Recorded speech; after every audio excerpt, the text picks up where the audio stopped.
Welcome once again to Practically Political. I'm Dave Spencer. And I'm Carrie Sheffield. Great to have you. Let's get started. Also, Masada, our special guest. Thanks for joining us. Thank you for having me. Looking forward to another fun, interesting, and vibrant debate.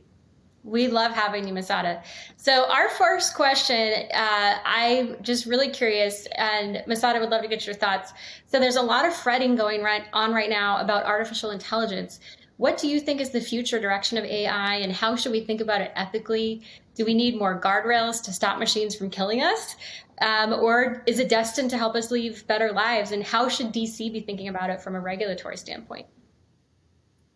Well, it's a pretty complicated topic because we don't know what the future holds. It's much like social media. When it first started, it was kind of the Wild West. And today, we're seeing the repercussions of social media, and we're seeing the positivity as well. So with AI, I don't think it's going to take over the future in terms of rating and Hollywood, but I do think we have to worry about misinformation. For me, that's a huge deal.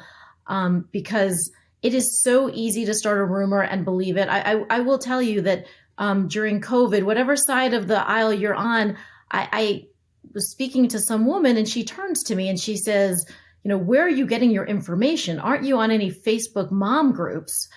And frankly, I was horrified because, yeah, I'm on some Facebook mom groups, but I think at some point you have to trust something. You have to trust the media, the government, somebody, because otherwise we're a reckless, crazy society. In terms of Washington, D.C., I think that they really need to study this and take it seriously.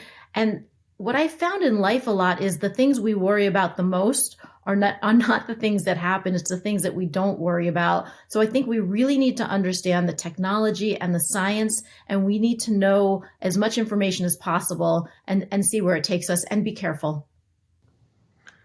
Yeah, I would echo a lot of that. I think this always reminds me, even going past social media, to the internet itself. It was unknown territory. And I think all the people I've spoke to who are much more well-versed in this than I tell you, anyone who predicts where we're going with AI is lying. Nobody has a clue. It's a whole new frontier.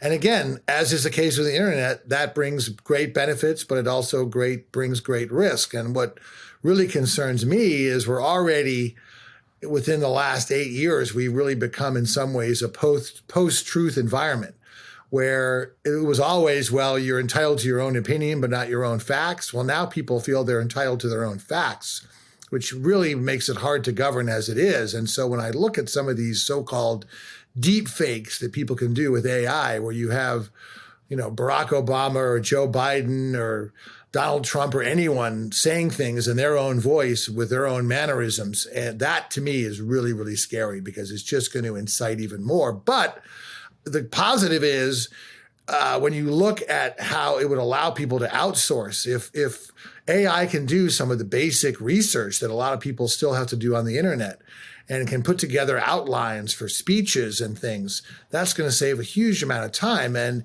again, I don't buy this, tech, it's going to kill tech jobs. The great thing about tech is that when people are free from more mundane tasks, our innovation, which is what we do best, is allowed to run free.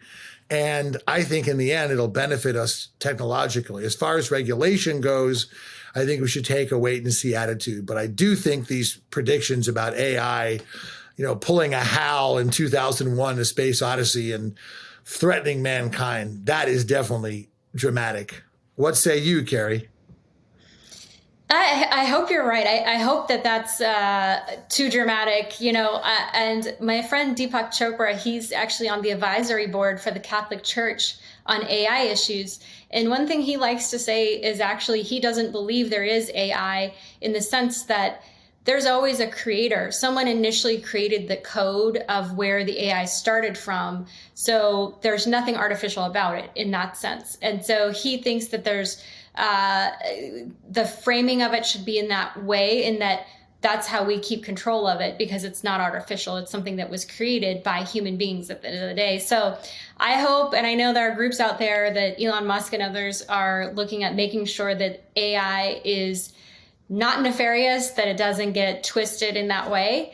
I do think that, yeah, we see these real life examples. I was just reading about a woman down in Arizona, Masada, where you are. She received a phone call, a frantic phone call, which what I believe was she believed was her 15-year-old daughter.